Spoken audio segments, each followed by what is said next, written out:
Chi Talk. Today I'm going to be making a Chi tonic soup based on herbs from traditional Chinese medicine from the category of energy tonics. Before I get into the details of the soup, there are about 20 or so herbs that fall into this category called food herbs. And there's two reasons as to why they fall into that category.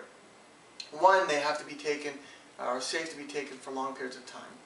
And two, they have to have really no taste or very neutral taste so that they don't alter the flavor of your cooking. Because as much as you want your cooking to be nutritious, you don't want it to taste, terrible. And usually most herbs are very bitter, and so that would overpower the flavor of your cooking. So that wouldn't be too fun.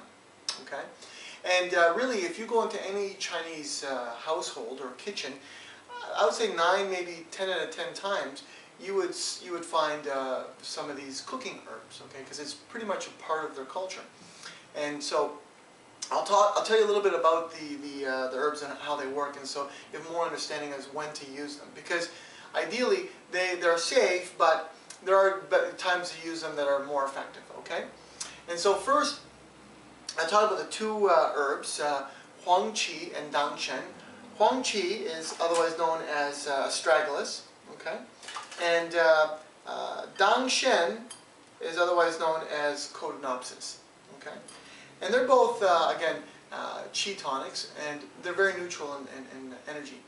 So they're safe pretty much for everybody. But what they do is they work primarily on the lung and the spleen, and in a Chinese medical thinking. Now, what does that mean in a Western way? Well, first of all, it will help the digestion, number one.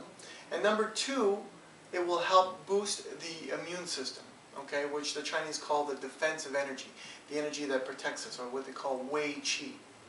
Okay? Now, I'll talk about the doses later. So those are the basic benefits of putting those into the soup, okay? And people won't even know. You cook, if you're making stock already, you put this in, and you're just going to make it better, and people aren't even going to notice, okay? So finicky kids or people that are a little bit unsure, they're not even going to know, okay? Now, the third herb is what we call Chen Pi, otherwise known as tangerine peel. Now, you can make this yourself. So the next time you have a tangerine, don't throw away the skin. Keep it, okay? If it's not organic, wash the skin with a little bit of soap and then rinse it off so you get any of the pesticides off, and then any little wax buildup that they put on there to make it look shiny. But then just save it and let it dry, and then you have an herb, okay? If it's organic, just peel it and away you go, and you have an herb. When you're going to cook soup, you throw it in if you don't have the other two. But all these herbs you can get at Chinatown, okay? So the benefit of the Chen Pi is to help with regulate the qi. It's not a qi tonic. So it also helps to dry up any phlegm in the body or dampness. So it can, again, help with the metabolism. So if you're cooking a rich meats with it, it will help with the greasiness of the fats in there. So it's a very good herb to use anytime you're making soup, okay? But it's important to use when you're using a Qi tonic, because the analogy that I'll give you is if you're boosting the Qi or energy, right, and you don't regulate it, you're going to cause, kind of congestion of that Qi, okay? Imagine, if you will, you're at an event, a big event in a stadium, and then everybody's being released all at once. That's the Qi coming out, okay? And then the police officers or the traffic lights are the regulators. They help move that traffic along so there's no congestion, okay, or minimal congestion. And so the regulate the qi is the same idea. It helps move along the qi that you tonify or you're building up. Okay, so very important to put in. Now, what I typically do is when I make my soups, I put it with some meat broth. In this case, I'll be doing a chicken bones or necks and backs.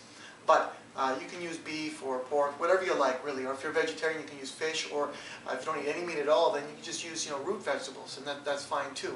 Okay? But today I'll be using chicken. Now, I always do organic meats because you don't want the hormones or antibiotics. So definitely organic. If not organic, at least know that they're not with antibiotics or hormones. Okay?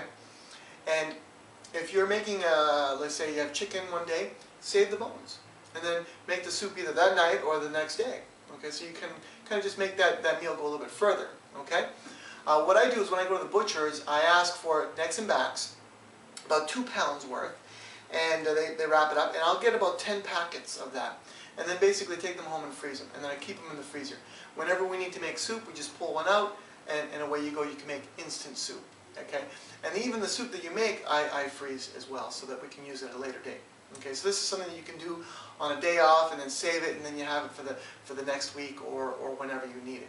Okay, but basically what I do when I make the soup is I put in about 4 of these pieces of huang qi, and about 4 or 6, depending on the size of the Codenopsis or Dangshen. I put about the same, okay, in weight or pieces. And then about one piece of chen pi, just like that is good. And then put in about 2 pounds of chicken necks and backs, and this is it here as well. So it's de-thawed, and I'll just throw it in. And the water has to be a good quality purified water. So make sure you have good quality water when you're making your soup broths. And then of course sea salt is very important. Not table salt, but good quality sea salt. And if you want to throw in some vegetables, you can throw in whatever you want. I happen to have just some carrots here and some onions. And you don't have to peel it or nothing, because you're not going to use the carrots. At least I don't anyways, because I cook it for about 2 to 4 hours. Okay, so it becomes a little bit mushy. But keep the skins on the onions, because it gives a little bit more flavor and color to the soup. But the other thing that I do once I cook it, okay, so I put about, I don't know, I fill up this pot about halfway. I don't really measure, so about half of that, or 3/4 full. Bring it to boil, I throw it in, and then let it simmer for about 2 to 4 hours on low. And then after, I let it cool, and then I basically strain it. And then what I do is I will freeze some. I'll put them in ice cube trays, okay? So this way, when you freeze it, you just pop them out, and then you put them in a jar, so that when you need them in the freezer, if you're making a stir fry or something quick, you just take a couple cubes out, and away you go. You have something right away that's good, okay? Now, the other thing is I freeze in the jar. Okay, so portion size, 2 scoops is about a bowl. So I do about 2 scoops, or sometimes 4, depending on how many people are in the house. And I have the portion size, so when I pull them out, I de-thaw, and away I go. I have soup. I just add whatever I want into it, so it's like a base. Okay, if I want to use it for something else, I can add more vegetables or other things in there, and noodles, and you have a delicious meal that's quick and easy. So, I hope that was helpful, and I'll tell you, when you make this, it is delicious. Now, the other thing is that you want to keep in mind is with the Qi tonic soup, you don't want to be taking this when you have a cold, or when you have like a fever or any kind of infection, because it will tonify the body in a way where it tonifies everything. So you'd rather just do it as a prevention to build up your immune system so you don't get sick. But if you are, then don't do it. And when you're better, then take the Qi soup. That will help build you up and prevent you from getting cold, because this is also something that we take in the change of seasons. As the seasons are changing, you're more vulnerable to catching a virus, and so this will build up that defensive energy, or they call Wei Qi, and protect you against those changes of seasons. And today, our change of seasons is like every month, with the weather going up and down. So you can do this on a weekly basis as soup, no problem. And I'll tell you something, you will love it. And you can get these herbs pretty much anywhere, okay? Go to a China herbal store, preferably, because you're going to get better quality as opposed to the Chinese supermarkets. And if you can, ask for the quality, high quality ones, because there's different grades. You have A, B, and C grades, A being the best. And so that's important. You'll pay a little more, but it's better potency, if you will, because those herbs are maybe grown in a better condition, and the way they're grown is better. So the Chinese know how and where to grow it, or where and how to grow it, really, to get the best quality. So pay for the better quality. It's just that much better, especially if you're doing it from a nutritional perspective.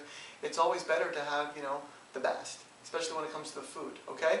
So I hope you enjoy this, and I'll tell you, you can make it any time, save it, and then when you need it, you pull it out of the freezer. That simple, okay? Go for it, and we'll see you next time on Qi Talk.